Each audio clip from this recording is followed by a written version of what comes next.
નમસ્કાર મિત્રો, ફરી એકવાર સ્વાગત છે તમારું A to Z માહિતીમાં। તો મિત્રો, આજે આપણે જાણીશું ગુજરાતના સૌથી મોટા મહત્વના સમાચાર। અને આ મહત્વના સમાચારની માહિતી મેળવીએ એ પહેલાં જો તમે અત્યાર સુધી A to Z માહિતીને સબસ્ક્રાઇબ ન કરી હોય તો સબસ્ક્રાઇબ કરી દેજો। જનધન ખાતા ધારકોને 10 મોટા ફાયદા। જો તમારું જૂનું બેંક એકાઉન્ટ છે તો પછી તેને જનધન ખાતામાં કન્વર્ટ કરવાનું છે તો તે કન્વર્ટ કરવું હવે સરળ રહેશે। આ માટે તમારે બેંક શાખામાં જઈને રૂપે કાર્ડ માટે અરજી કરવાની રહેશે અને ફોર્મ ભર્યા પછી તમારું બેંક ખાતું જનધન ખાતામાં ટ્રાન્સફર કરવામાં આવશે। આ જનધન ખાતામાં ઘણા ફાયદાઓ છે જેની સંપૂર્ણ માહિતી મેળવીએ।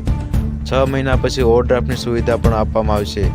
2 લાખ સુધીનો એક્સિડેન્ટલ ઇન્સ્યોરન્સ પણ આપવામાં આવશે। 30,000 રૂપિયાનું સુધી લાઈફ કવર જે પાત્રતાની શરતોને પૂર્ણ કરવાને આધારે લાભાર્થીના મૃત્યુ પર ઉપલબ્ધ કરવામાં આવશે। ડિપોઝિટ પર વ્યાજ પણ આપવામાં આવશે। એકાઉન્ટ સાથે નિઃશુલ્ક મોબાઈલની બેન્કિંગ સુવિધા પણ પ્રદાન કરવામાં આવશે। રૂપે ડેબિટ કાર્ડ જનધન ખાતું ખોલાવનારને આપવામાં આવશે જેનાથી તે ખાતામાંથી પૈસા ઉપાડી શકે છે અથવા ખરીદી પણ કરી શકે છે। જનધન ખાતા દ્વારા વીમા અને પેન્શન પ્રોડક્ટ ખરીદવી સહેલી રહેશે। જો ત્યાં જનધન ખાતું છે તો PM કિસાન અને શ્રમયોગી માનધન જેવી યોજનાનો પેન્શન માટે ખાતું ખોલાવવામાં આવશે। દેશભરમાં પૈસા ટ્રાન્સફર કરવાની સુવિધા પણ આપવામાં આવશે। સરકારી યોજનાઓના ફાયદાના પૈસા સીધા તમારા જનધન ખાતામાં જમા કરવામાં આવશે। આ સાથે રિક્ષા ચાલકને 48,000 રૂપિયાની સહાય આપવામાં આવશે। રિક્ષા ખરીદવા માટે મળશે 48,000 રૂપિયાની સહાય। ઇલેક્ટ્રિક વાહન સહાય યોજના જેમાં પેટ્રોલ બચત અને પર્યાવરણ પ્રદૂષણ ન થાય તેનો બચાવ થાય તે માટે રાજ્ય સરકાર દ્વારા બેટરી સંચાલિત ઇલેક્ટ્રિક વાહનની ખરીદી માટે સબસિડી આપવામાં આવશે। ગુજરાત સરકાર દ્વારા GEDA અને વ્હીકલ સબસિડીની રિક્ષા 100 લિથિયમ આયર્ન અને બેટરી સંચાલિત માટે 3 ચક્રીય વાહન માટે સબસિડી રૂપિયા 48,000 રૂપિયામાં આવી રહી છે। રિક્ષા ચાલક મહિલા, સાહસિક, યુવા વર્ગ, સ્ટાર્ટઅપ, અનુસૂચિત જાતિ અને અનુસૂચિત જનજાતિ અને બિન અનામત આર્થિક 50 વર્ગના લોકોને પ્રાથમિકતા આપવામાં આવશે। આ લોકોને લાભ મળી શકે છે। 50 રૂપિયામાં તમે આધાર કાર્ડમાં સુધારો કરી શકો છો।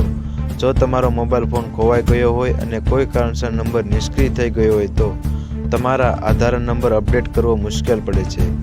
આધારમાં સૌથી મહત્વપૂર્ણ વિગત સાચી હોવી જોઈએ તે મોબાઈલ નંબર પર છે, કારણ કે સાચો મોબાઈલ નંબર રાખવાથી તમે ઘરે બેઠા કોઈ પણ મુશ્કેલી વિના આધારમાં થયેલી ભૂલોને સુધારી શકો છો। આવી સ્થિતિમાં જો તમારા આધારમાં જૂનો નંબર નાખ્યો છે અથવા તો નવો નંબર લીધો છે તો તરત જ તમારો નંબર અપડેટ કરવા તમે UIDAIની ઓફિશિયલ વેબસાઇટ પર જઈને ડેટાબેઝમાં અપડેટ કરી શકો છો અથવા તો નજીકના આધાર એનરોલમેન્ટ સેન્ટર પર જઈને તમારા આધારને અપડેટ કરવા અથવા સુધારા માટે ભરેલું ફોર્મ ભરવું રહેશે। આ માટે તમારી પાસેથી 50 રૂપિયા લેવામાં આવશે અને તમારું આધાર કાર્ડ અપડેટ કરવામાં આવશે। આ સાથે ખેડૂતોને વગર વ્યાજે લોન આપવામાં આવશે। પંજાબ નેશનલ બેંક દ્વારા ખેડૂતો માટે ખાસ સ્કીમ જાહેર કરવામાં આવી છે। ખેડૂતોને 50,000 રૂપિયાની સહાય લોન આપવામાં આવશે, જ્યારે ખેડૂતોને આ પૈસાનો ઉપયોગ ખેતી સિવાય તમારી અંગત જરૂરિયાત પૂરી કરવા માટે કરી શકો છો। તેમજ આ લોન લેવા માટે કોઈને કોઈ પણ જાતની વસ્તુ ગીરવે મૂકવાની જરૂર નથી, જ્યારે આ લોન ચૂકવવા માટે 5 વર્ષનો સમય આપવામાં આવશે, જ્યારે આ લોનમાં કોઈ પણ પ્રકારનું વ્યાજ ચૂકવવામાં આવશે નહીં, જેથી જે ખેડૂતો વગર વ્યાજે 50,000 લોન લેવા માંગતા હોય તે ખેડૂતો પંજાબ નેશનલ બેંકમાં અરજી કરી શકે છે અને વગર વ્યાજે લોન મેળવી શકે છે। આ સાથે ખેડૂતોને 24 કલાક વીજળી આપવામાં આવશે।